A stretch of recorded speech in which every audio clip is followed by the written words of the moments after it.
Well, first off, it's been a pleasure. It's been about a month now that I've been a part of the staff here, and just overwhelming love and reception. It's out of some of the areas I've been in ministry since I graduated high school, a majority of which is with vocation, and I would have to say I've been overwhelmed with y'all's love, and not just hey, I love you and we're great to have you here, but you back it up with your lifestyle, you back it up with the way you live. And one of the things that did attract me was the kingdom living. So it's been just great. It's been warm and great to be a part of it. On that note, children are so very important. It's weird because I find myself in my life where I have a 3-year-old son, and we look on growing our family. So it's as you progress in life, you start thinking about different things, and you start learning different things. And but inside of that, it's not really just why it's a passion. It's a passion because I've been a part of ministries that they engage children at a very, very young age. And now I'm seeing that from afar. God bless Facebook, and I'm seeing these kids I've known when they're, down here, and I've seen them born, and now they're becoming teenagers, or now they're becoming adults, young adults, and they're the generation leading churches. And I go, that's where your investment has to take place. I don't know if any of y'all know the statistic. By the age of 12, 80%, is it 80%? 80% of all people, and this might be a little older statistic, probably worse now, unfortunately. 80% of all people say yes to Jesus will do so by the age of 12, and then it just declines after that. It just goes down. It gets harder and harder for them to want to receive. And a lot of times, y'all would know as well, especially if you remember Dan's video from his day, the four-letter word, is that they're sponges. And they hear something or they see something, is that they're doing what they see and hear, and they're repeating those things. And right now, we have such an opportune time to make sure while they're soaking stuff up, that we're not just competing with the world, we're beating the world out. We're coming in at that excellence factor where we're showing, man, this is what's awesome, this is what's fun, but better yet, this is what makes a difference. And so it's not just about the thrills and whistles and the bows and stuff, it's about getting into their lives and actually putting something there that will allow a foundation and base by the time they're here, that they're light years ahead of us by the time we're 30, 40, 50, 60 years old. You know what I mean? Is that my heart for children and anybody in general is that my ceiling will be somebody else's floor. And is that we're paving a way. And so in that, with the children's ministry, Reese and I have talked a lot over the past 4 weeks, and we've enjoyed getting to know each other. I got to stay in camp. I'm exhausted from camp, but we had a great time. Is that unifying our front as a children's ministry? Is that she's just involved as what's going on in the nursery, as I'm just involved what's going on there. Not that we don't have our areas where we're over, but is that we know what's going on, so we can be a united front in what's going on in children's ministry. And with that, putting some procedures and protocols in place that keep our kids safe. There's a lot of statistics out there that would tell you that a lot of the pedophiles, a lot of the people are starting to target smaller churches. I'm not saying we're a small church, but they come in, they test the parameters of security of the church, and they'll come in and they'll know if it's a safe place for them or a safe place for the kid real quick. And so getting some things and steps and protocols and doing that really sets us up to succeed. Knowing the people that are involved in your children's lives and your grandchildren's lives is very, very important. And so as we do that, we're going to be working on some of that foundation and getting that put in place. There's already a lot of great foundation that Sandy set up and what's going on. And so for me, I'm excited because I don't want to say I don't have to work very hard, but it's like, well, people have a natural flow for those things already.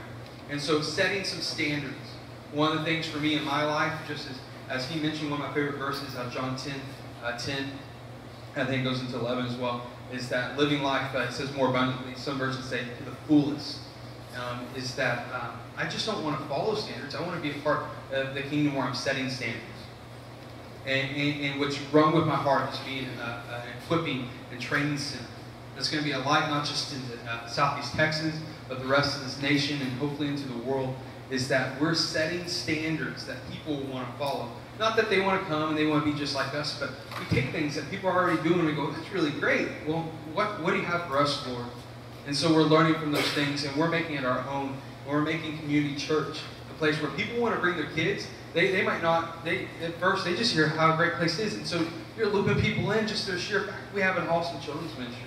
But more than that, we've got places to put them in on every level, where they're coming in and they're falling in love with Jesus.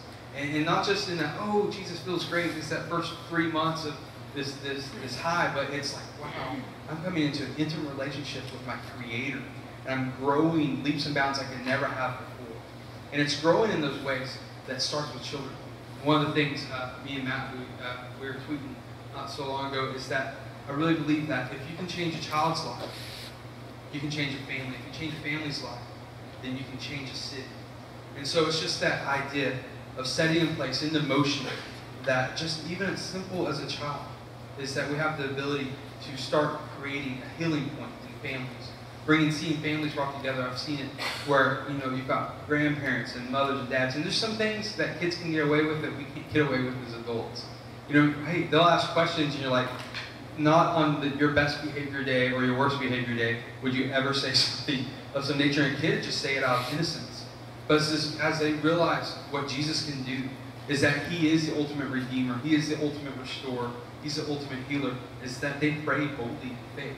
I was listening to Bill Johnson, and one of the things he said, I was on a podcast, he was talking about Smith Wigglesworth. He goes, the big difference between us and a Smith per se is that when we pray for somebody to be healed, we do it out of hope and faith. When he prayed for somebody to be healed, he did it out of conviction. And that's why we saw that.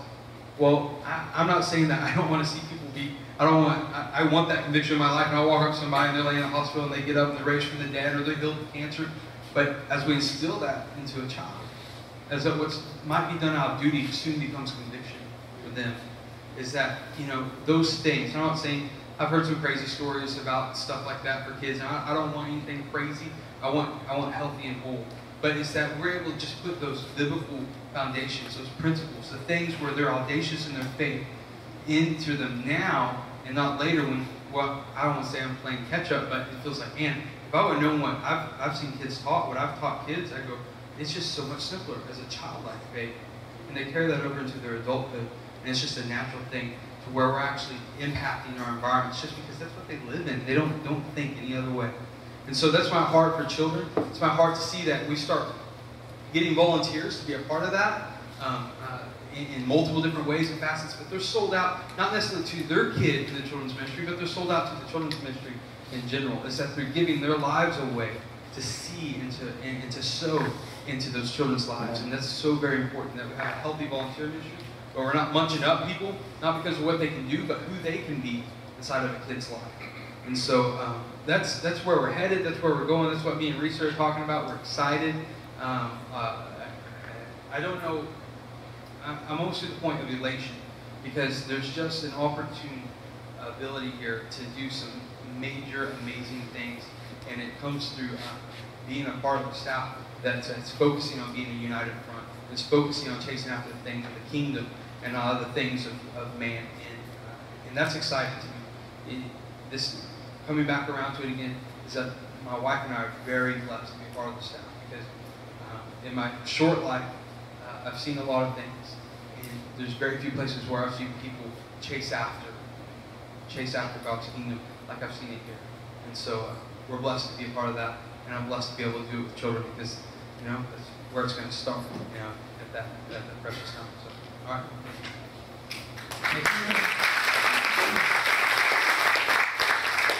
Now, part of with Joshua, he is a dreamer, and he really believes God has unlimited resources, and is trying to make me believe that too. So you should see a lot of things coming out of the children's departments.